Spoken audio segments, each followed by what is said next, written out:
देखिए आपका जो ये सर एक तो आपका जो सरकार शब्द आया था कि आपका जो प्रोटेक्शन माने संरक्षण अधिकारी था उसमें आपका कि उसके कर्तव्य कौन अधिरोपित करेगी।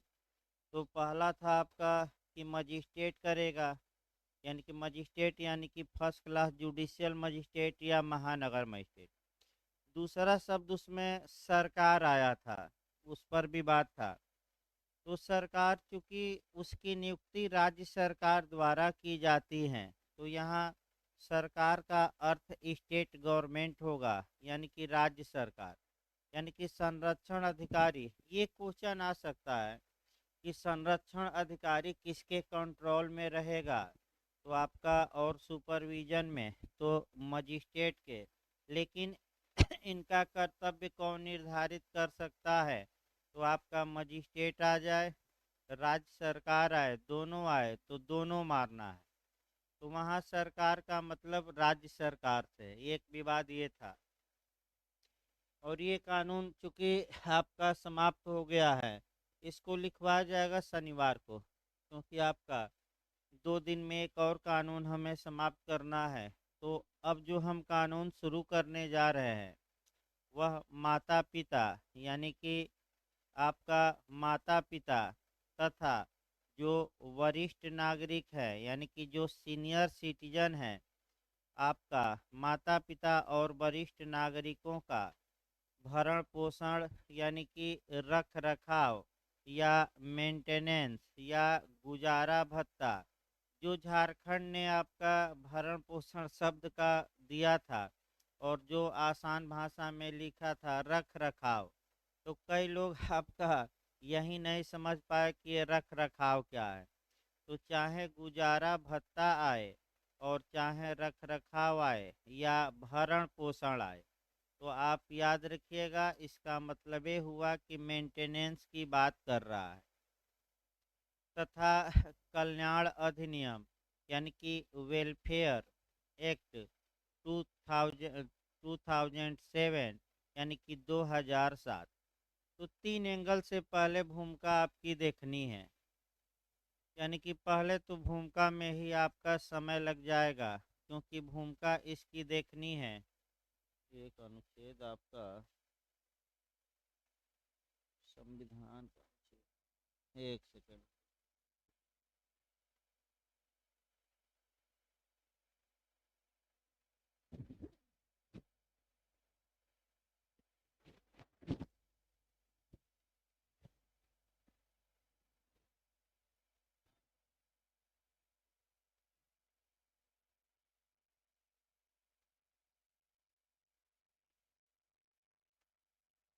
एक सेकंड और।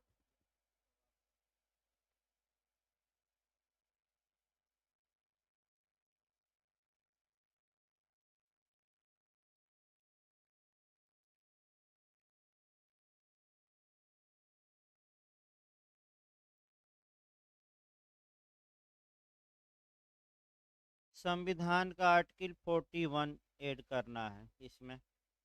देखिए आपका शुरुआत इसकी की जाए, भूमिका आप काफ़ी लंबी इसकी भूमिका है आपका।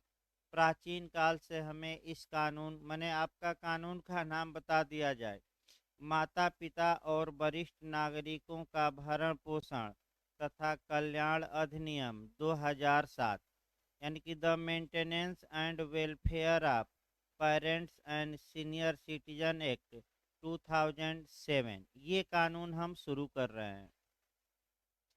तो पहला क्वेश्चन ये आया माता पिता कौन होंगे, तो क्या जो प्राकृतिक माता पिता है, कि दत्तक माता पिता है, कि सौतेले माता पिता है आपका, ये एक क्वेश्चन उठता है। तो माता पिता में आपका माता भी शामिल है, पिता भी शामिल है, चाहे प्राकृतिक माता पिता हो या आपका दत्तक माता पिता हो, यानी कि जिसने बालक को गोद लिया था, या आपका सौतेले माता पिता हो, तो माता पिता में ये तीनों शामिल हैं, पहला नियम। दूसरा शब्द ये आया कि आखिर सीनियर सिटीजन किसे माना जाएगा, तो ये भी अच्छे से याद रखिएगा। सीनियर सिटीजन उस व्यक्ति को माना जाएगा जिसकी एज 60 वर्ष या उससे अधिक की हो। आप देख रहे हैं कि रेलवे में रिजर्वेशन हुआ, तमाम चीज़ें हुई, सीनियर सिटीजन को इस समय आपका काफ़ी प्रश्रय भी दिया जा रहा है। अब समस्या ये आई कि जो ये मने माता पिता हैं, यानी कि फादर एंड मदर हैं, इनके मेंटेनेंस या इनके रख रखाव के लिए कौन कौन से कानून इसके अलावा है, और इस कानून को नया कानून बनाने की आवश्यकता क्यों पड़ी। तो सबसे पहले हम उठाते हैं आपका प्राचीन का मने सामान्य बातों से कि आपका बच्चों का यह कर्तव्य होता है, नैतिक कर्तव्य, कि वे अपने माता पिता का भरण पोषण करें और कल्याण करें। क्योंकि प्राचीन काल में, यानी कि आपका प्राचीन काल कहिए या कुछ समय पहले तक, आपका जो परिवार होता था वो ज्वाइंट होता था, यानी कि संयुक्त होता था। लेकिन वर्तमान समय में ये देखा जा रहा है कि हितों के टकराव के कारण, यानी कि परिवार में हितों के टकराव के कारण परिवार बिखर रहे हैं और छोटे छोटे परिवार सृजित हो रहे हैं।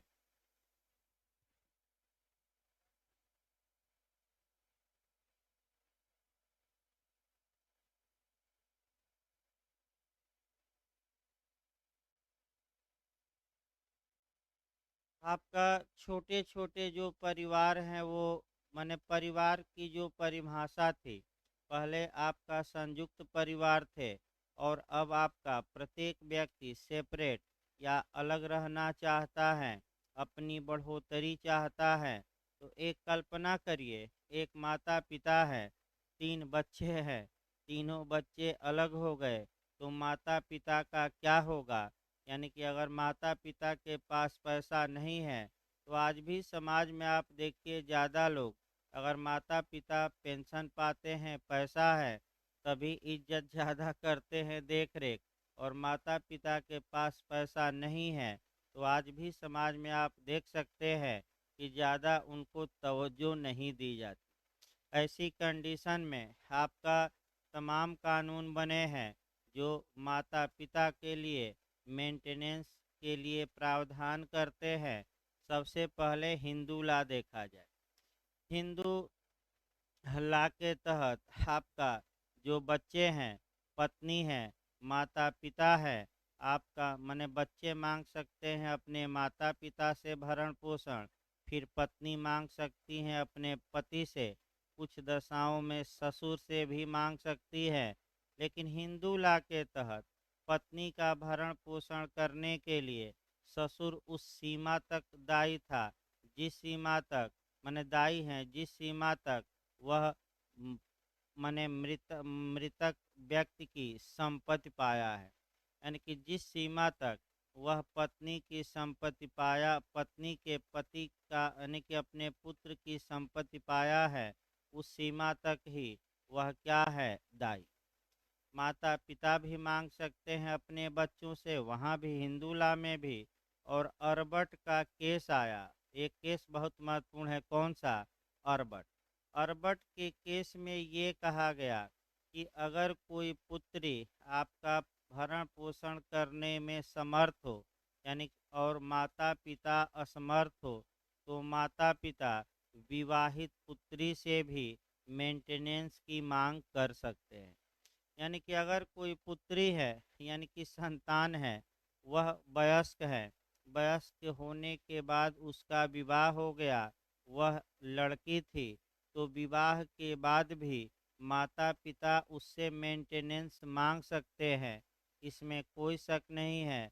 लेकिन आपका ये कब, जब माता पिता स्वयं का भरण पोषण करने में असमर्थ हो और वह लड़की भरण पोषण देने में क्या हो, समर्थ।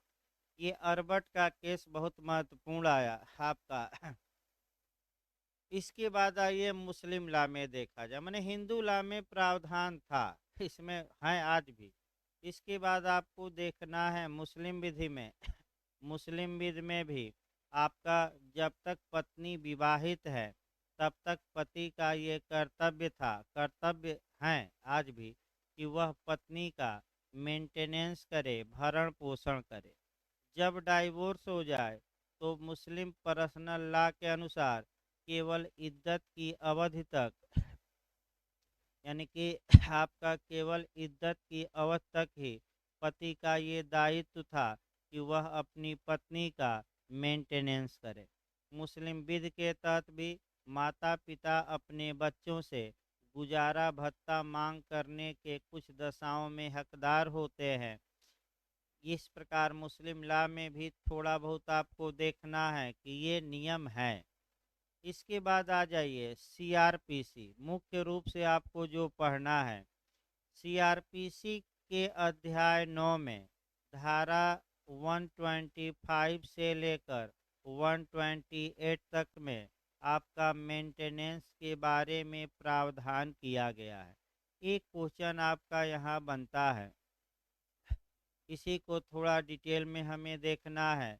सीआरपीसी की धारा 125 के तहत यह बताया गया है कि माता पिता अपने बच्चों से, फिर बच्चे अपने माता पिता से और पत्नी अपने पति से मेंटेनेंस या भरण पोषण की मांग कर सकती है।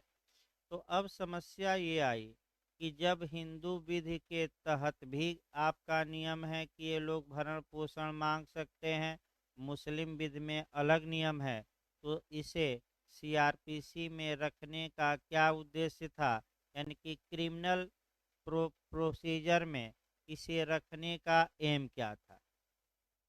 उसका उद्देश्य ये है कि का खर्चा कम लगे, आपका शीघ्र कह सकते हैं कि आपका यानी कि तेजी से आपका मामले का निपटारा किया जाए और असुविधा कम हो, खर्चा कम लगे। यानी कि इस मामले के शीघ्र निपटारे के लिए सीआरपीसी में अलग प्रावधान किया गया 125 में।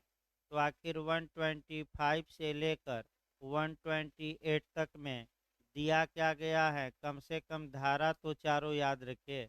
125 में मेंटेनेंस का आर्डर दिया जाता है, तो कौन मांग सकता है, किससे मांग सकता है, ये दिमाग में रखना है। देखिए जो मेंटेनेंस की मांग कर रहा है वह स्वयं अपना भरण पोषण करने में अक्षम होना चाहिए, और जिससे मांग की जा रही है सीआरपीसी में वह मेंटेनेंस देने में क्या होना चाहिए, सक्षम। तो पहला नियम कौन मांग सकता है किससे, तो माता पिता बच्चों से मांग सकते हैं, बच्चे माता पिता से मांग सकते हैं, फिर पत्नी पति से मांग सकती है। ये आपका सीआरपीसी की धारा 125 में है। फिर कौन किसके समक्ष एप्लीकेशन दिया जाएगा, ये बहुत पूछा जाता है। तो फर्स्ट क्लास जुडिशियल मजिस्ट्रेट, यानी कि प्रथम वर्ग न्यायिक मजिस्ट्रेट के समक्ष एप्लीकेशन दिया जाएगा। प्रथम वर्ग न्यायिक मजिस्ट्रेट अंतरिम भरण पोषण भी दिलवा सकता है, अस्थाई भी दिलवा सकता है। बिहार में आया था कि क्या इंटरिम, यानी कि जब तक मुकदमा चल रहा है, जब तक अगला फैसला न आ जाए तब तक तुम मेंटेनेंस दो, क्या ये हो सकता है कि नहीं, तो आपका जवाब रहेगा हो सकता है। यानी कि अंतरिम भरण पोषण मजिस्ट्रेट दिलवा सकता है कि नहीं, दिलवा सकता है। इसके बाद आपका ये आया कि 125 के तहत जो आदेश दिया जाता है, कई बार क्वेश्चन आया है, उसके विरुद्ध क्या हो सकता है, अपील होगी कि रिवीजन होगा, कि आपका कह सकते हैं कि निर्देश होगा। तो रिवीजन होता है, और यानी कि पुनरीक्षण मार कराइएगा। और पुनरीक्षण कहाँ कराया जा सकता है, या तो कोर्ट ऑफ सेशन में या हाई कोर्ट में। अब आप कहेंगे कि क्या पुत्री से माता पिता मांग सकते हैं कि नहीं भरण पोषण, जिस पुत्री का विवाह हो चुका है और भरण पोषण देने में सक्षम है। तो अभी हमने केस बताया था कौन वाला, अर्बट वाला। तो अर्बट वाले केस के अनुसार माता पिता जो स्वयं अपना भरण पोषण करने में अक्षम है, अपनी सक्षम वयस्क पुत्री से मेंटेनेंस की मांग कर सकते हैं। अगला नियम आइए 125 की सामान्य बातें बताई गई। अब 126 आपका प्रोसीजर बताएगी, प्रक्रिया बताएगी। यानी कि भरण पोषण के लिए जो एप्लीकेशन दिया जाएगा, वह एप्लीकेशन किस स्थान के प्रथम वर्ग न्यायिक मजिस्ट्रेट के समक्ष दिया जाएगा। वह जो प्लेस बताएगी, वह जो स्थान धारा बताएगी, वह सीआरपीसी की धारा 126 होगी। इसके बाद भत्ते में परिवर्तन। तो अगर परिस्थितियों में परिवर्तन होता है, यानी कि आपका माता पिता सक्षम हो जाते हैं, तो पुत्री चली जाएगी या पुत्र न्यायालय में और कहेगा कि भरण पोषण के आदेश को रद्द किया जाए या परिवर्तित किया जाए। और अगर बच्चे अक्षम हो गए देने में, तो बच्चे भी जा सक माने बच्चे जाएंगे कि हम अब अक्षम हो गए हैं, जो आदेश आपने मेंटेनेंस या रख रखाव का दिया था उसमें संशोधन करिए, रकम कम करिए या इसको पूरी तरह क्या करिए, रद्द। तो भत्ते में परिवर्तन या आदेश का अपास्तीकरण रद्द किया जाना किस धारा में है, 127। और ऐसी भरण पोषण के आदेश का इन्फोर्समेंट कैसे होगा, कैसे उसको प्रवर्तित कराया जाएगा, ये बात अगली धारा में बताई गई है 128। अब 125 पर कम से कम एक केस याद रखिएगा, क्योंकि सीआरपीसी सबके लिए बनी है, चाहे हिंदू हो, बौद्ध हो, मुस्लिम हो, सिख हो, ईसाई हो। अतः आपका साहबानों के प्रकरण में उच्चतम न्यायालय ने आपका मोहम्मद अहमद बनाम साहबानों के प्रकरण में सुप्रीम कोर्ट ने ये स्पष्ट रूप से निर्णय दिया कि धारा 125 एक सेकुलर सेक्शन है, यानी कि एक पंथ निरपेक्ष धारा है और सभी धर्मावलंबियों पर समान रूप से लागू होती है। क्यों ऐसा नियम बनाया, मैंने क्यों ऐसा किया गया, क्योंकि मुस्लिम विधि के तहत कि पति का दायित्व पत्नी के भरण पोषण के लिए तो था, लेकिन केवल इद्दत की अवधि तक। अब इद्दत की अवधि समझ लीजिए, यानी कि इद्दत मतलब गणना करना, मापन करना। इद्दत वह समय होता है जबकि जिस समय के दौरान कोई मने तलाकशुदा मुस्लिम महिला रीमैरिज या पुनः विवाह नहीं कर सकती। तो आपका तालाक के बाद 3 माह है, पति मर गया तो 4 माह 4 महीना 10 दिन है। अलग अलग मामलों में ये जो समय है अलग अलग दिया गया है। तो अगर कहीं पूछे कि भाई इद्दत क्या है, तो इद्दत एक इंतजार का समय होता है, यानी कि आपका वह समय है जिसके अंतर्गत स्त्री को आपका इंतजार करना पड़ता है कि अभी कुछ समय बाद ही वह पुनः विवाह किसी पुरुष से कर सकती है। उसी समय को इद्दत कहते हैं। और केवल मुस्लिम विधि के तहत जो मेंटेनेंस का मामला था, वह केवल और केवल कब तक के लिए था, आपका इद्दत के समय के लिए। सुप्रीम कोर्ट ने मोहम्मद अहमद बनाम आपका साहबानों के केस में ये निर्णय दिया कि 125 सीआरपीसी के तहत ये दायित्व जब तक पत्नी विवाह इद्दत के बाद भी बना रहता है और जब तक वह स्त्री पुनः विवाह न कर ले, तब तक पति का कर्तव्य है कि वह मेंटेनेंस दे। अतः 125 एक कैसी धारा है, एक सेकुलर है, सभी धर्मावलंबियों पर समान रूप से लागू होती है। अब आप दिमाग यहाँ लगाएंगे कि जब हिंदू लॉ में व्यवस्था है, मुस्लिम लॉ में व्यवस्था है और सबके लिए व्यवस्था सीआरपीसी के अध्याय 9 में 125 से लेकर कहाँ तक है 128। तो ये नए कानून की आवश्यकता क्यों पड़ी? आखिर 2007 में नया कानून क्यों बनाया गया? तो इसका मुख्य उद्देश्य ये है कि सरल प्रक्रिया अपनाई जाए, कम खर्चे में और जितना तेजी से हो सके माता पिता या वरिष्ठ नागरिकों के जो मेंटेनेंस का मामला है उसको निपटा दिया जाए।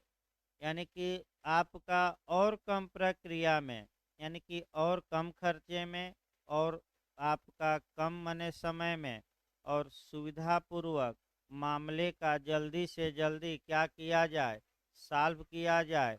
इसीलिए ये अलग से कानून बनाया गया।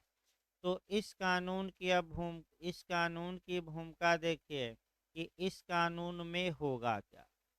देखिए, इस कानून में जो मेंटेनेंस की मांग की जा सकती है वह नातेदारों से भी की जा सकती है, बच्चों से भी की जा सकती है। और मेंटेनेंस की मांग करने का अधिकार बच्चों को और पत्नी को नहीं है इस कानून में, केवल और केवल किसके लिए बना है? माता पिता। अब समस्या ये आई कि माता पिता कौन होंगे? तो जो प्राकृतिक माता पिता है वह भी मांग सकते हैं, जो दत्तक माता पिता है यानी कि जिसने किसी बच्चे या बच्ची को क्या लिया है, गोद लिया है, वे भी मांग सकते हैं। और जो सौतेले माता पिता हैं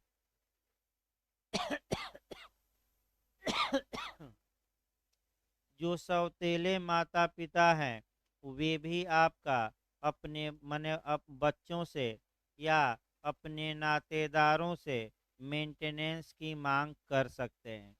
अब ये समस्या आई कि किस बच्चे से मांग कर सकते हैं, जो वयस्क हो कि अवयस्क हो? तो अवयस्क से नहीं कर सकते, जो क्या हो, मेजर हो, वयस्क हो। यानी कि माता पिता अपने वयस्क पुत्र या पुत्रियों से या कुछ दशाओं में नातेदारों से मेंटेनेंस की मांग करेंगे और मेंटेनेंस की मांग के लिए एप्लीकेशन देंगे। अब ये समस्या आई कि अगर ये मामला न्यायालय में जाता तो ऐसी कंडीशन में बहुत समय लगता। अतः इसके लिए एक ट्रिब्यूनल बना दिया गया, एक अधिकरण बना दिया गया कि न तो मामला सिविल न्यायालय में जाएगा न ही क्रिमिनल में, बल्कि वह मामला ट्रिब्यूनल में जाएगा, अधिकरण में। अधिकरण के समक्ष तेजी से कार्यवाही होगी। दूसरी बात आई कि माता पिता का पक्ष कौन रखेगा? तो अधिवक्ताओं को अलाउ नहीं किया गया है। यानी कि कोई विधि व्यवसायी यानी कि कोई वकील साहब इस कानून के तहत जो ट्रिब्यूनल में मामला गया है माता पिता का पक्ष नहीं रखेंगे। तो अब आपका समस्या ये आई कि माता पिता का पक्ष कौन रखेगा? या तो माता पिता स्वयं रखें या माता पिता अक्षम है तो उनकी ओर से कोई अन्य रखे, या माता पिता का पक्ष रखने के लिए आपका सरकार ने यहाँ भी एक संरक्षण अधिकारी नियुक्त किया जाएगा जो माता पिता का क्या करेगा? पक्ष रखेगा और माता पिता की ओर से ट्रिब्यूनल में आपका मने बहस करेगा, सब कुछ करेगा। लेकिन वकीलों को इस कानून से कहाँ रखा गया है? बाहर। अब ट्रिब्यूनल कैसे गठित होगा वो तो आगे बताया जाएगा। आपका जो अधिकरण बनेगा, आपका जो सिविल और क्रिमिनल न्यायालयों से अलग होगा, वह अधिकरण विचार करेगा, भरण पोषण का आदेश शीघ्रता से देगा। अगर कोई व्यक्ति व्यथित है, यानी कि अगर कोई व्यक्ति आपका व्यथित है, व्यथित का मतलब कि अधिकरण के आदेश से क्षुब्ध हैं, अधिकरण के आदेश को ये समझता है कि गलत है, तो वह अपील कर सकेगा। तो अपील कहाँ होगी? ये भी काफ़ी महत्वपूर्ण है। तो न्यायालय में मामला नहीं जाएगा, अपील आपका जिला मजिस्ट्रेट के यहाँ होगी या उसके समकक्ष अधिकारी के समक्ष। यानी कि जो उप जिलाधिकारी होगा, एक बार याद रखिए, या जो आपका उपखंड अधिकारी होते हैं, सब डिविजनल अधिकारी, उनको ट्रिब्यूनल का अध्यक्ष बनाया जाएगा। वे माता पिता के भरण माने एसडीएम कह सकते हैं, सब डिविजनल मजिस्ट्रेट, ये माता पिता के भरण पोषण का आदेश देंगे। इस आदेश के विरुद्ध आप अपील कर सकते हैं। और कहाँ कर सकते हैं? डीएम के यहाँ, यानी कि जिला मजिस्ट्रेट के यहाँ। अब कितने दिनों में अपील होगी? भरण पोषण पर फैसला कितने दिनों में होगा? अपील पर फैसला कितने दिनों में होगा? ये आपको समय याद रखना है। जैसे कि आपने डोमेस्टिक वायलेंस में याद रखा कि भाई आपका जैसे ही एप्लीकेशन पड़ता है, पहली सुनवाई 3 दिन के अंदर, पति या उसके नातेदारों को सूचना 2 दिन के अंदर, और आपका और इत्यादि बातें बताई गई थी। उसी प्रकार यहाँ भी जब मेंटेनेंस का आवेदन दिया जाता है तो कितने दिनों में फैसला सुना दिया जाए? अगर उस उतने में नहीं सुनाया जाता तब क्या होगा? फैसला ट्रिब्यूनल ने दे ही दिया, उसके बाद क्या होगा? और अंत में सीनियर सिटीजन थोड़ा सा देख लीजिए, तब कानून शुरू किया जाए। सीनियर सिटीजन पूछ सकता है कि सीनियर सिटीजन का मतलब क्या हुआ? तो ऐसा व्यक्ति जिसकी एज कितना से अधिक हो, 60 साल या 60 साल है तब भी, 60 साल या 60 साल से क्या हो, अधिक हो, उन्हें वरिष्ठ नागरिक माना जाएगा। अब ये समस्या आ गई। अब देखिए आवास भी इसमें उपलब्ध कराया जाएगा। आवास का मतलब ये हुआ कि अगर माता पिता या सीनियर सिटीजन के पास घर नहीं है तो सरकार का ये कर्तव्य है कि उनको आश्रय प्रदान करे। इसके लिए वृद्धा आश्रम खोले जाएंगे, एक जिले प्रत्येक जिले में आपका खोले जाएंगे। और कम से कम 150 बेड से कम का बेड नहीं होगा एक में। यानी कि आपका आश्रय माने आपका कह सकते हैं कि वृद्धावस्था वृद्धा आश्रम खोले जाएंगे और माता पिता को वहाँ आपका संरक्षण दिया जाएगा, वहाँ निवास करवाया जाएगा। तो तमाम चीज़ें हैं। अब समस्या ये आई कि आपका किससे माता पिता मेंटेनेंस मांग सकते हैं? अपने पुत्र से कि पुत्री से, कि आपका अदर पर्सन से भी। और वह अदर पर्सन कौन होगा? तो माता पिता के मरने के पश्चात जो व्यक्ति माता पिता की संपत्ति का उत्तराधिकारी होगा, उससे आपका कह सकते हैं मेंटेनेंस की क्या की जा सकती है मांग। पहला नियम। दूसरा नियम सतर्क ये रहना है कि अगर माता पिता ने किसी के नाम अपनी जमीन वसीयत की है तो माता पिता के मरने के बाद जिसको वसीयत की गई है वह व्यक्ति उस संपत्ति को पाएगा। तो ऐसे व्यक्ति से भी माता पिता जिंदा रहते हुए मेंटेनेंस की मांग कर सकते हैं कि हम मर जाएंगे तो वसीयत लिखे हैं तुम्हारे नाम और तुम्हें क्या मिल जाएगी? हमारी संपत्ति। तो जब तक हम जिंदा हैं तब तक क्या करो? आपका कह सकते हैं कि तब तक हमारा क्या करो? मेंटेनेंस करो। सरकार का कर्तव्य होगा कि खूब इस कानून का प्रचार प्रसार करे। Senior citizen. अब लास्ट में आपका संविधान का अनुच्छेद जोड़ना है। और जो का आपका क्योंकि कॉन्स्टिट्यूशनल बेस भी तो हमें देखना है, ये तो आपका सीआरपीसी एविडेंस इत्यादि बातें हो गई। जहाँ तक कॉन्स्टिट्यूशनल बेस की बात है, अब थोड़ा संवैधानिक प्रावधान देखा जाए। जहाँ तक संवैधानिक प्रावधान की बात है, आइए देखा जाए। सेक अनुच्छेद 41 जो आपका नीति निर्देशक तत्व में है और राज्य का कर्तव्य बताता है, तो स्पष्ट रूप से ये जो कानून है ये 41 को प्रश्रय देने के लिए बना है। आपका यानी कि इसका जो कॉन्स्टिट्यूशनल बेस हम कह सकते हैं कि किस संविधान के किस अनुच्छेद को लागू करने के लिए, किस उद्देश्य की पूर्ति के लिए यह कानून बनाया गया है। तो आर्टिकल 41, तो देखिए 41 में है क्या। कुछ दशाओं में काम, शिक्षा और लोक सहायता पाने का अधिकार। तो राज्य अपनी आर्थिक सामर्थ्य और विकास की सीमाओं के भीतर काम पाने मने नौकरी पाने का, नौकरी पाने का, शिक्षा पाने का, यानी कि सबको शिक्षित किया जाए। बेकारी, यानी कि बेकारी मतलब कि बउआ बेकार है तो उसे बेरोजगारी भत्ता दिया जाए। तो बेरोजगारी भत्ते का भी आधार कौन सा अनुच्छेद है? 41। इसके बाद बुढ़ापा, सबसे महत्वपूर्ण है बुढ़ापा, कि अगर बुढ़ापा आ गया या सीनियर सिटीजन के कैटेगरी में आ गए तो राज्य का ये कर्तव्य है कि ऐसे लोगों को संरक्षण करे कि न करे।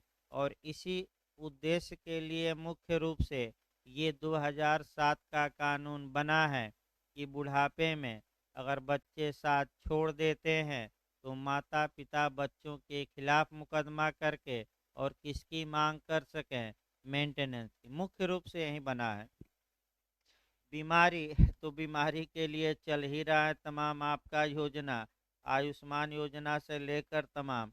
और निःशक्तता मने तथा अन्य अनहर अभाव की दशाओं में, यानी कि अन्य अयोग्यता, यानी कि आपका दिव्यांगता कह सकते हैं कि अगर कोई व्यक्ति विकलांग हो गया है तो विकलांगों के लिए भी कुछ प्रावधान राज्य करे।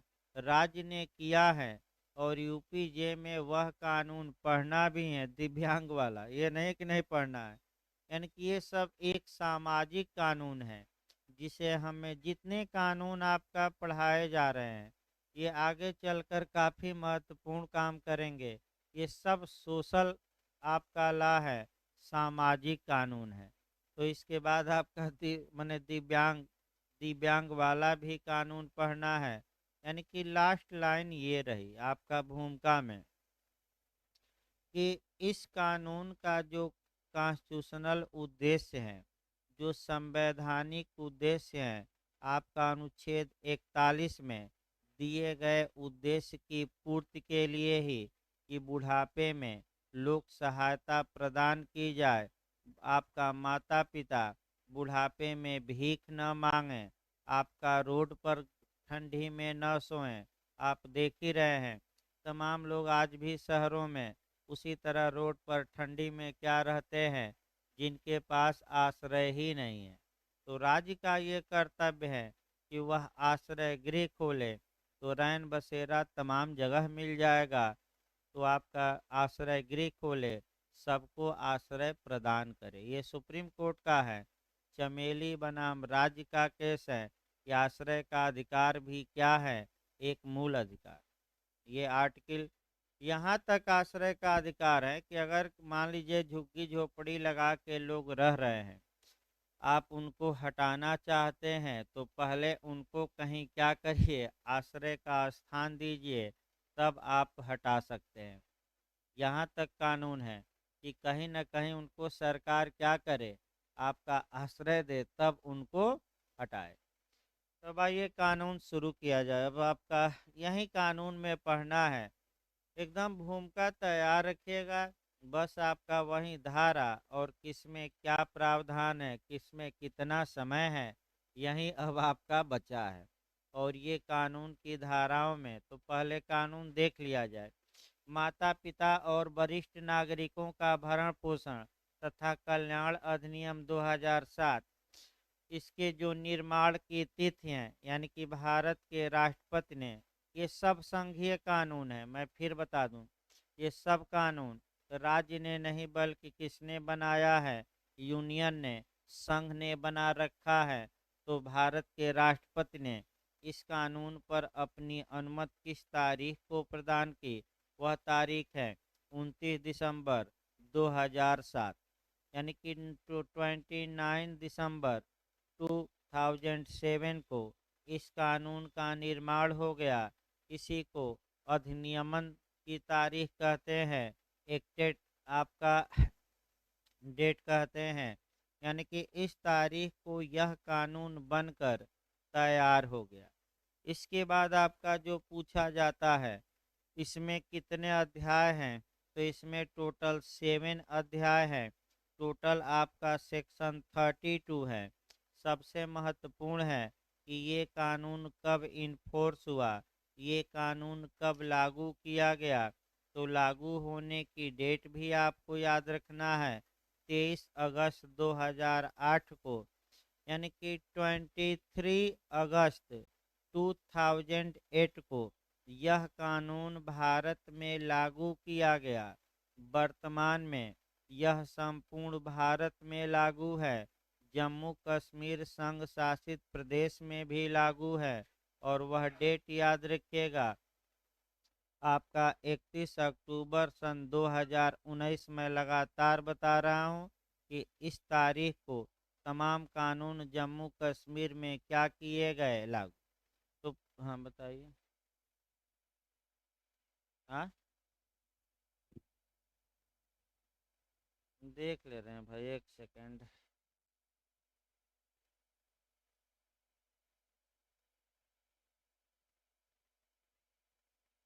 ये एमपी में लागू हुआ भाई, यूपी में देखना।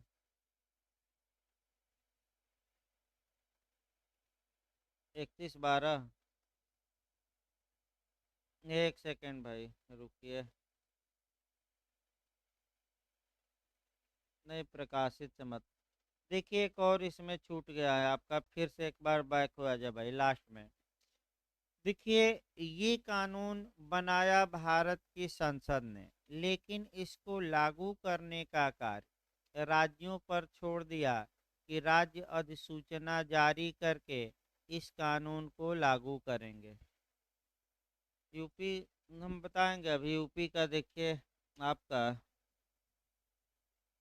नीचे लिखा है बैरक में कहीं, देखिए नेट पर चेक करिए तब मिलेगा भाई।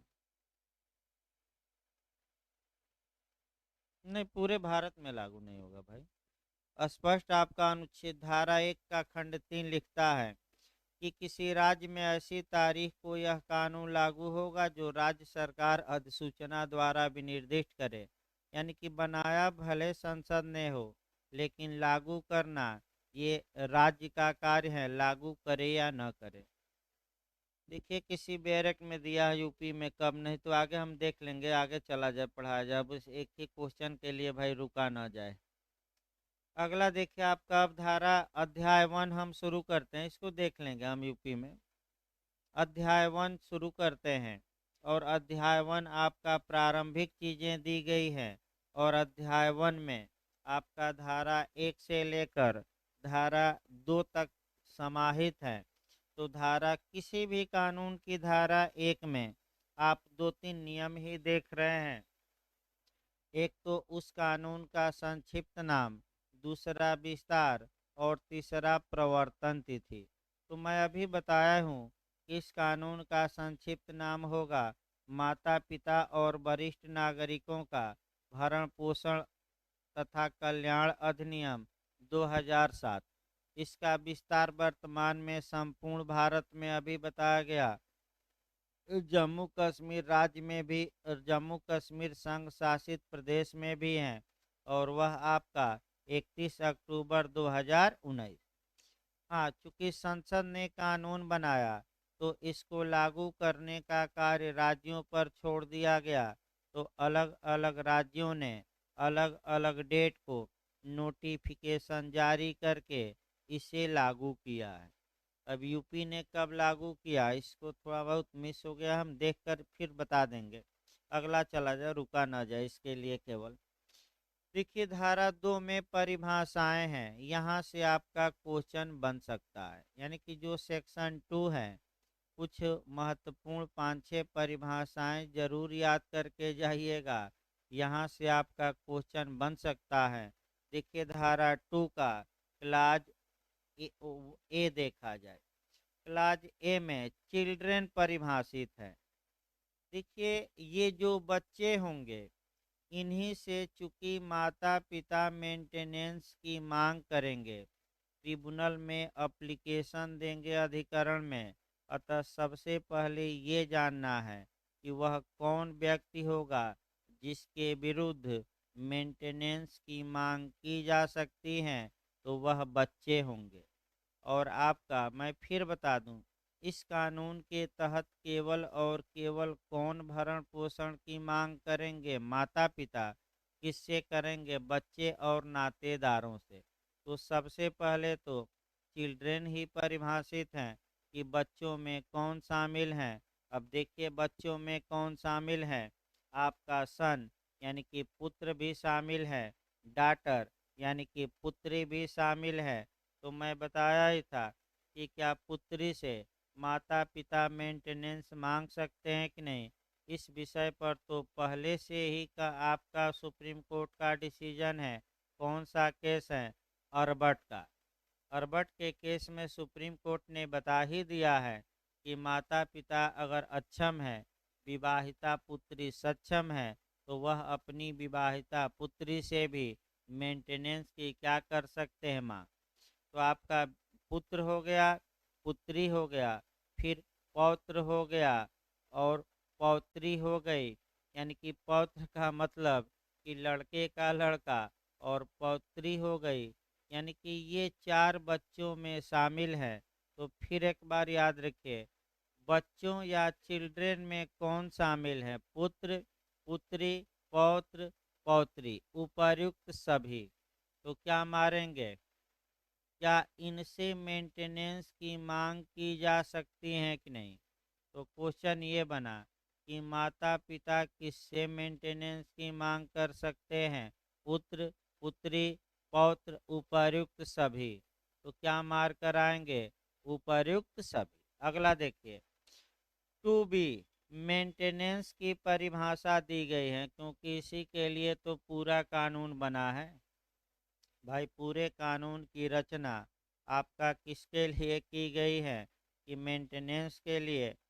अब मेंटेनेंस की जो परिभाषा है, इसको हिंदी में कहते हैं रख रखाव, या भरण पोषण भी कहते हैं, या गुजारा भत्ता। तो मैं भूमिका में ही बताया कि जो झारखंड में पूछा गया वह आपका कह सकते हैं जो शब्द दिया था रख रखाव। तो रख रखाव चाहे दे, चाहे भरण पोषण, या गुजारा भत्ता, या मेंटेनेंस दे, ये तीनों एक ही शब्द है। पहला पॉइंट किस धारा में परिभाषित है? दो में। दो के किस क्लाज में परिभाषित है? आपका बी में परिभाषित है। तो सभी लोग एक तो तीन शब्द जानते हैं। भरण पोषण मतलब रोटी कपड़ा मकान, यही तो हुआ। भाई रोटी कपड़ा मकान, तो रोटी मने आहार, कपड़ा मतलब कि वस्त्र और मकान मने निवास। ये तो अमूमन लोग जानते हैं, इसमें क्या बताना है। लेकिन वर्तमान समय में आपका मेंटेनेंस में और कुछ बातें जोड़ी गई हैं, क्योंकि भाई माता पिता हैं, वरिष्ठ नागरिक की श्रेणी में आ चुके हैं। तो पढ़ाई लिखाई तो अब आप जैसे करेंगे नहीं, क्योंकि आपका बीसा बीसा बीसा यानी कि कितना साल हो गया? 60 साल हो गया। तो 60 साल या उसके ऊपर है तो सीनियर सिटीजन में आ गए। तो जल्दी अब पढ़ाई लिखाई करेंगे नहीं, तो शिक्षा का जो आपका है कि शिक्षा का खर्चा मेंटेनेंस में शामिल नहीं है। लेकिन बीमार तो हो सकते हैं। तो कौन अब भरण पोषण में अब देखिए क्या क्या है, इसी तर्ज पर देखना है। आहार है यानी कि भोजन, वस्त्र यानी कि कपड़ा, निवास यानी कि आवास, और चिकित्सकीय परिचर्या और उपचार।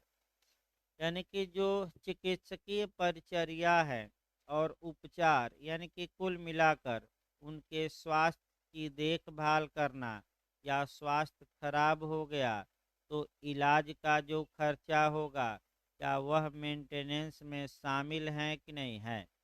तो अगर क्वेश्चन ये आए कि मेंटेनेंस में क्या क्या शामिल है, तो आपका वस्त्र दे दे, आवास दे दे, चिकित्सा परिचर्या के लिए खर्चे, उपर्युक्त सभी, तब उपर्युक्त सभी मारिए।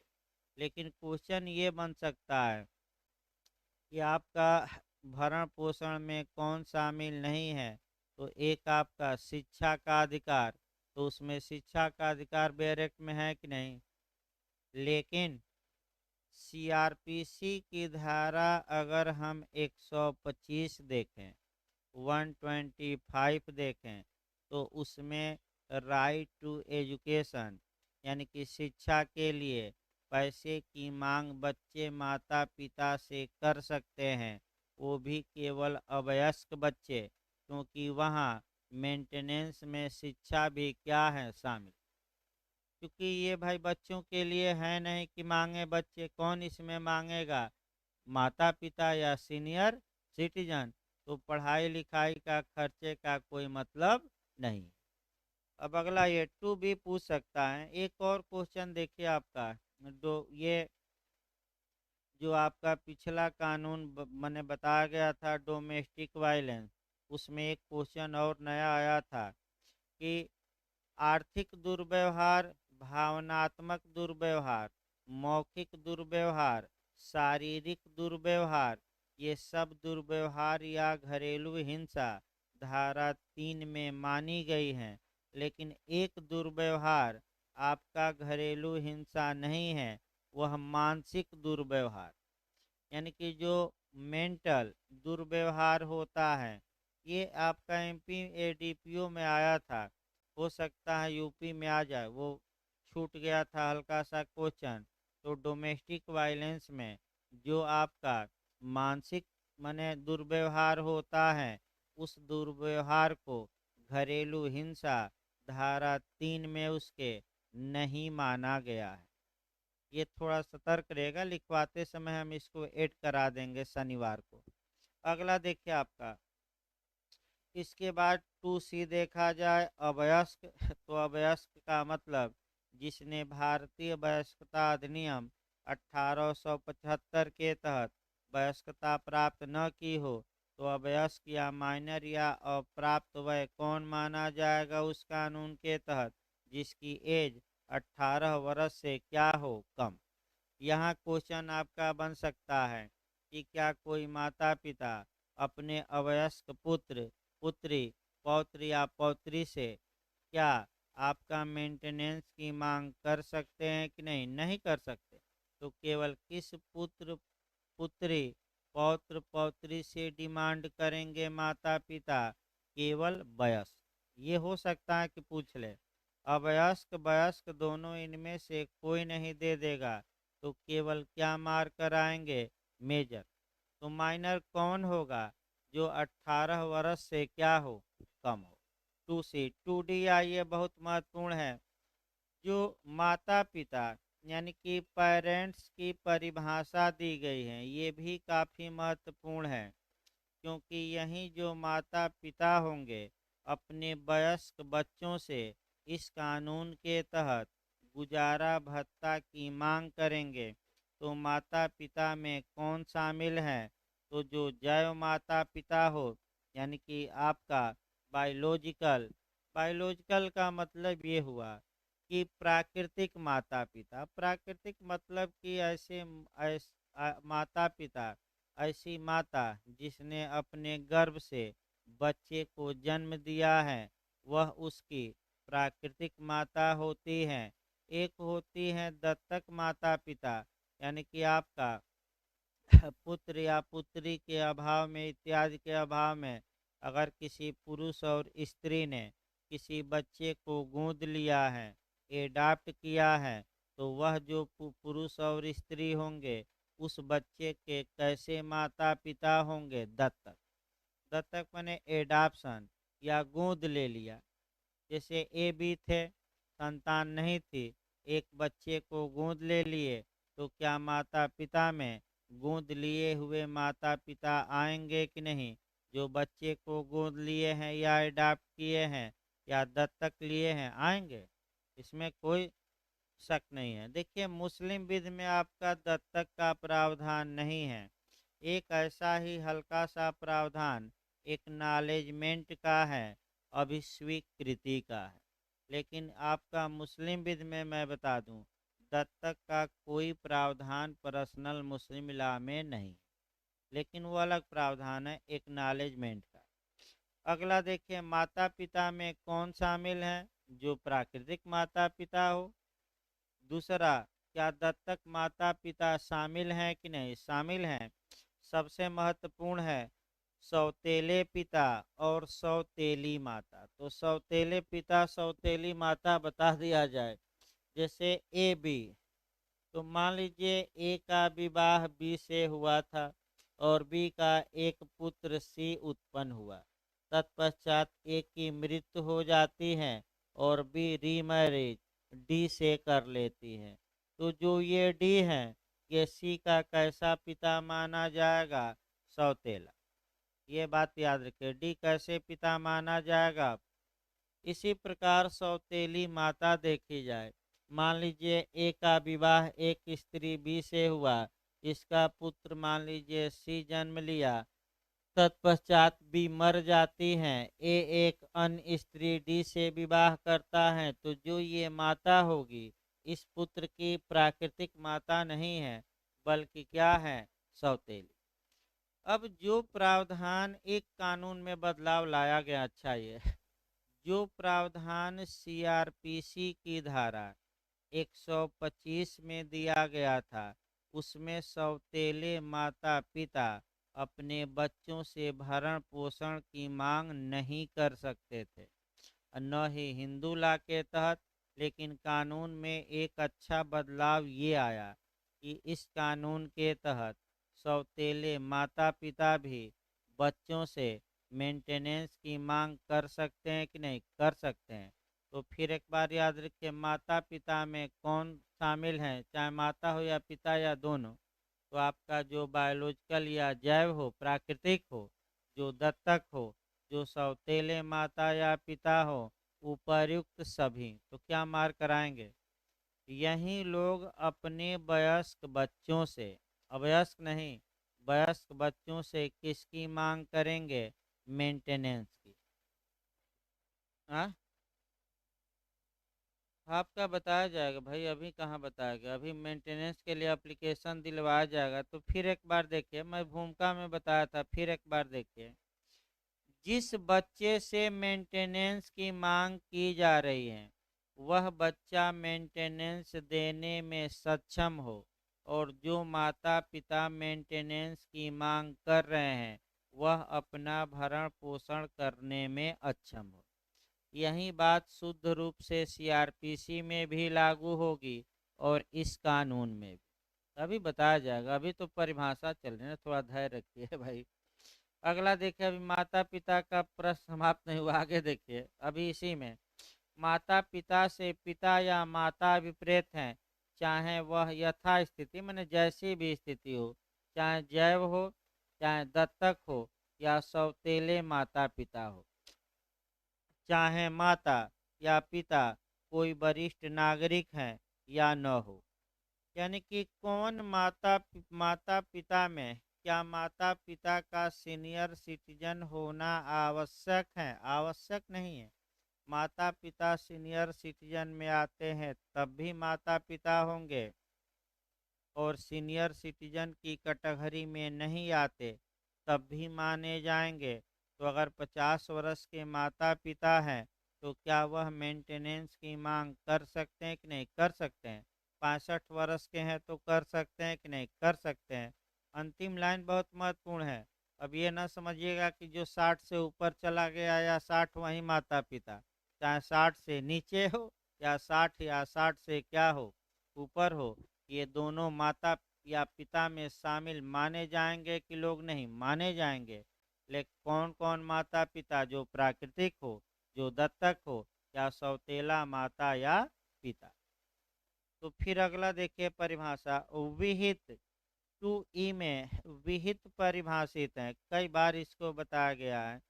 विहित का मतलब हुआ कि राज्य सरकार द्वारा बनाए गए नियमों द्वारा विहित, यानी कि राज्य सरकार नियम बनाती है। तो एक लाइन हमेशा याद रखिए, कम से कम जब भी या तो किसी कानून में केंद्रीय सरकार नियम बनाएगी, किसी कानून में राज्य सरकार बनाएगी, और वह जो नियम बनाया जाएगा संसद के पटल पर 30 दिन के लिए रखा जाएगा। अगर केंद्र सरकार ने बनाया है तो संसद के पटल पर, राज्य सरकार ने बनाया है तो राज्य विधान मंडल के पटल पर कितने दिन के लिए रखा जाएगा? 3 दिन। और संसद या राज्य विधान मंडल चाहे तो उस नियम को रद्द करे, मान्य करे या संशोधन करे, ये राज्य विधान मंडल को क्या है? अधिकार। ये याद रखिए, 30 दिन के लिए रखा जाता है। अब ऐसी कंडीशन में कहीं केंद्र सरकार नियम बनाएगी, कहीं राज्य सरकार बनाएगी, कहीं कहीं कानूनों में दोनों बना देंगे।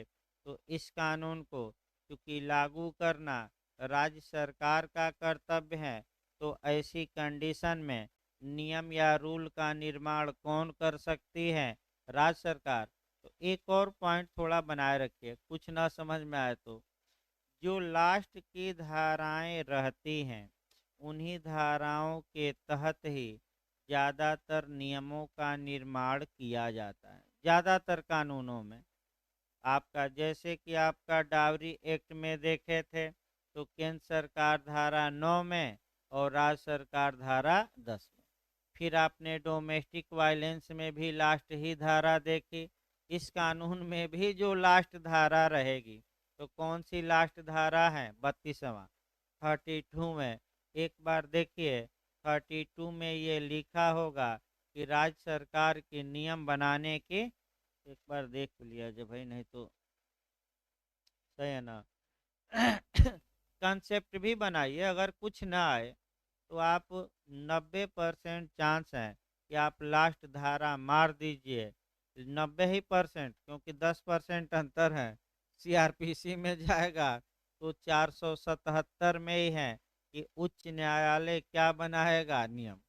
अब संविधान में जाएगा तो सुप्रीम कोर्ट बनाता है 145 के तहत, सीपीसी में आपका तो 122 125 के तहत हाई कोर्ट।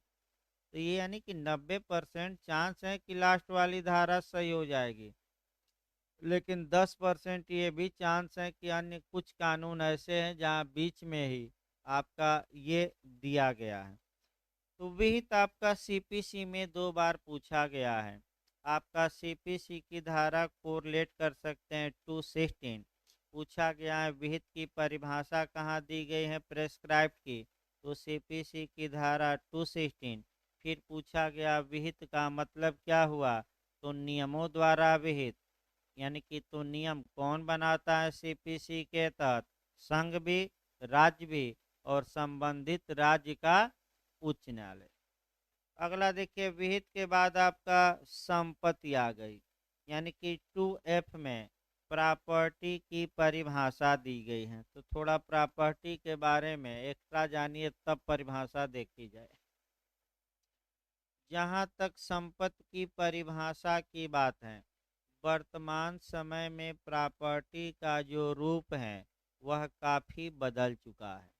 प्रॉपर्टी में आपका कह सकते हैं चल संपत्ति, यानी कि मूवेबल प्रॉपर्टी भी अब शामिल हैं। अचल या अस्थावर या अचल संपत्ति, इमूवेबल प्रॉपर्टी भी शामिल हैं।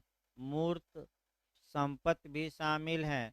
मूर्त माने जिसका ज्ञान हम इंद्रियों द्वारा कर सकते हैं, देख सकते हैं, छू सकते हैं, स्पर्श कर सकते हैं। और अमूर्त संपत्ति भी शामिल हैं, जिसको हम देख नहीं सकते, केवल आप अनुभव कर सकते हैं। पूछा भी जाता है अमूर्त संपत्ति टीपीए की धारा 54 से कोरिलेट करके पढ़ा जाता है कि विक्रय कैसे किया जाएगा। तो अगर इनकॉर्पोरल या अमूर्त संपत्ति का विक्रय है तो टीपीए की धारा 54 बताती है कि वो सदैव लिखित में होगा, आपका रजिस्टर्ड ही होगा, मौखिक नहीं हो सकता, चाहे कीमत 1 रुपया हो या 2 रुपया, इससे मतलब नहीं है। अमूर्त संपत्ति मतलब जो इंद्रियों द्वारा बोधगम्य नहीं है, न तो हम छू सकते हैं, न देख सकते हैं, न उसको आपका सूंघ सकते हैं, न स्वाद ले सकते हैं। तो आखिर ऐसी संपत्तियां कौन कौन है? तो पेटेंट हो गया, गुडविल हो गया, कॉपीराइट हो गया इत्यादि। ये सब आपका बौद्धिक संपदा भी हो गई। यानी कि आपने अपनी बुद्धि से कुछ उत्पन्न किया है तो आपको अधिकार है कि उसको संरक्षित रखें आप, और दूसरा उसका मिसयूज यानी कि यूज न करें जब तक कि आप अनुमति न दें। तो ये सब संपत्तियां अमूर्त संपत्ति हैं। तो कौन कौन संपत्तियां शामिल हैं, अब परिभाषा देखिए सही रहेगा। संपत्ति से किसी प्रकार की संपत्ति अभिप्रेत हैं, चाहे वह चल हो या अचल हो या पैतृक या स्वयं अर्जित हो, मूर्त या अमूर्त हो, और जिसमें ऐसी संपत्ति में अधिकार या हित शामिल हैं। तो चाहे चल संपत्ति वो भी संपत्ति, अचल है वो भी, पैतृक है यानी कि पिता से मिली है तब भी, आप स्वयं अर्जित किए हैं तब भी संपत्ति में शामिल हैं, मूर्त मने दिखाई दे तब भी, और अमूर्त मने जो दिखाई न दे, और जिसमें ऐसी संपत्ति में जो अधिकार या हित हैं, मने जो संपत्ति में राइट और इंटरेस्ट होता है, वह भी क्या संपत्ति में शामिल है कि नहीं शामिल है। तो बताइए, व्यापक परिभाषा दी गई है प्रॉपर्टी की कि सीमित? व्यापक, अन्य कानूनों से व्यापक है। मैं बता दूं, आपका टीपीए आईपीसी हर एक कानून से बहुत व्यापक परिभाषा दी गई। अगला देखिए, नातेदार। चूंकि आपका नातेदारों से भी आपका माता पिता या वरिष्ठ नागरिक मेंटेनेंस की मांग कर सकते हैं, संतान से तो कर ही सकते हैं। फिर बताइए किस संतान से कर सकते हैं, वयस्क की अवयस्क की दोनों? तो केवल वयस्क। अब अगला पॉइंट ये आया कि क्या नातेदारों से भी कर सकते हैं, तो कुछ दशाओं में कर सकते हैं। देखिए, नातेदार से निसंतान वरिष्ठ नागरिकों का कोई विधिक वारिस अभिप्रेत है, जो कोई अवयस्क नहीं है तथा उनकी मृत्यु के पश्चात संपत्ति उसके कब्जे में है या विरासत में प्राप्त करेगा। इसका मतलब ये हुआ कि नातेदार में कौन व्यक्ति शामिल है। तो पहला याद रखिए, अवयस्क शामिल नहीं है। क्यों? क्योंकि माइनर से मेंटेनेंस की मांग की जा सकती है कि नहीं? नहीं की जा सकती। तो नातेदार में कौन व्यक्ति शामिल है? तो आपका ऐसे निसंतान वरिष्ठ नागरिकों का कोई विधिक वारिस अभिप्रेत है। यानी कि निसंतान वरिष्ठ नागरिक लिखा है, थोड़ा सा सतर्क रहना है, सबके बारे में नहीं लिखा है। किसके बारे में? यानी कि ऐसी माता या पिता या दोनों जिनकी कोई संतान न हो और जो सीनियर सिटीजन हो गए हों, यानी कि 60 वर्ष या उसके क्या हो गए हैं ऊपर। तो अगर माता या पिता में से किसी एक की मृत्यु हुई है, तो जो व्यक्ति उनकी संपत्ति पाया है, जैसे पिता की मृत्यु हो गई और आपका जो व्यक्ति उसकी संपत्ति पाया है, वह व्यक्ति उनका नातेदार माना जाएगा कि नहीं माना जाएगा, चाहे कोई भी पाया हो। दूसरा जो महत्वपूर्ण आपका पहलू है कि नातेदार में वह भी शामिल होगा जो माता पिता के मरने के बाद इनकी वरिष्ठ नागरिक के मरने के बाद इनकी प्रॉपर्टी वसीयत में क्या करेगा, भविष्य में पाएगा। तो जो पाया है वह भी आपका नातेदार में शामिल है, और जो मरने के बाद क्या होगा पाएगा वो भी क्या है, शामिल है कि नहीं। लेकिन आपका ये भी दिया गया है कि निसंतान वरिष्ठ नागरिकों का, तो यानी कि ऐसे सीनियर सिटीजन का जिसकी संतान नहीं है। तो आपका निसंतान यानी कि देखिए, माता पिता नहीं लिखा है यहाँ। यहाँ क्या शब्द आया है, थोड़ा सतर्क रहना है, सीनियर सिटीजन। तो अभी हम सीनियर सिटीजन का अगले में ही बताएंगे कि वरिष्ठ नागरिक कौन होगा, जिसकी एज 60 साल या 60 साल से क्या हो। तो अगला आ जाइए परिभाषा 2H में, सीनियर सिटीजन। तो इसमें बताने की क्या आवश्यकता है, ऐसा व्यक्ति है जो भारत का नागरिक हो और जिसकी एज 60 वर्ष या क्या हो ऊपर की हो। तो भारत का नागरिक भी हो और 60 वर्ष या उससे क्या होए ऊपर, तो उसे क्या माना जाएगा? Senior citizen. यहाँ से क्वेश्चन बन सकता है। इसके बाद 2J देखिए, ट्रिब्यूनल हमने बताया, तो ट्रिब्यूनल की परिभाषा कहाँ दी गई है? 2J में। ट्रिब्यूनल का गठन किस धारा में होता है? 7 में। कौन करती है? राज्य सरकार करती है। जब भी ट्रिब्यूनल पढ़िएगा, थोड़ा संविधान के 2 अनुच्छेद हम यहाँ बताएंगे डिटेल में, और वह आपका 323A और 323B। जैसे ही ट्रिब्यूनल बताया जाएगा, आपका तुरंत ये दोनों अनुच्छेद थोड़ा हम डिटेल में बताएंगे, क्योंकि कई लोग भ्रम में हमेशा रह रहे हैं दोनों अनुच्छेदों को लेकर। क्योंकि वहाँ दिक्कत ये है कि अगर स्टेट में कोई ट्रिब्यूनल बनाना है तो राज्यपाल नहीं बना सकते। आपका कौन बनाता है? राष्ट्रपति उसका गठन करता है। अभी ट्रिब्यूनल को लेकर अधिकरण या न्यायाधिकरण को लेकर बहुत बड़ा विवाद भी उत्पन्न हुआ था कि जो केंद्र सरकार थी, ट्रिब्यूनल के अध्यक्ष और सदस्यों की नियुक्ति ही नहीं कर रही थी। तो सुप्रीम कोर्ट ने कई बार लताड़ लगाया था 2 साल पहले, 1.5 साल, कि आप क्यों नहीं कर रहे हैं। अगर आप मने नहीं करेंगे तो हम क्या करेंगे? ट्रिब्यूनल में अधिकरण की मने ट्रिब्यूनल के अध्यक्ष इत्यादि नियुक्त कर देंगे। जैसे कि आपका लोकायुक्त रहा, आपका उत्तर प्रदेश का लोकायुक्त पर भी बड़ा विवाद था कि Lokayukta supreme court, high court तक, सुप्रीम कोर्ट तक मामला गया और सुप्रीम कोर्ट ने ही नियुक्त किया, यानी कि राज्य सरकार विफल रही। राज्यपाल, मुख्यमंत्री और उच्च न्यायालय का मुख्य न्यायमूर्ति इस समिति बनती है। इस समिति के समक्ष नाम जाते हैं। अगर यह समिति रजामंद हो गई तो वह व्यक्ति लोकायुक्त नियुक्त किया जाता है। लोकायुक्त माने भ्रष्टाचार को रोकने इत्यादि वाला। वहीं लोकपाल जो ओम्बडसमैन आप लोग कहते हैं, तो ओम्बडसमैन लोकपाल संघ में, और जो लोकायुक्त होते हैं कहाँ होते हैं? राज्य में। तो सुप्रीम कोर्ट द्वारा, क्योंकि चंद्रचूड़ साहब उस समय मुख्य न्यायाधीश थे आपका हाई कोर्ट के, जो अब आपका सुप्रीम कोर्ट के हैं। इसके बाद राज्यपाल थे और अखिलेश जी मुख्यमंत्री थे। तीनों लोगों में किसी एक नाम को लेकर कभी सहमति ही नहीं बनी। तो याचिका सुप्रीम कोर्ट तक मामला पहुंचा, तो सुप्रीम कोर्ट ने कहा कि जब आप विफल हो जाएंगे तो हम आपका कार्य करने के लिए क्या किए हैं? बैठे हैं। और सुप्रीम कोर्ट ने अनुच्छेद 142 का सहारा लेते हुए उत्तर प्रदेश में लोकायुक्त की क्या की थी? नियुक्ति। तो उसी प्रकार आपका फिर थोड़ा अंतर्राष्ट्रीय संगठन भी दोहराते रहिए। अगर सुरक्षा परिषद आपका अनुच्छेद 24 में है यूएनओ के कि आपका अंतर्राष्ट्रीय शांति और सुरक्षा बनाए रखने की प्राथमिक जिम्मेदारी किसकी है? सुरक्षा परिषद।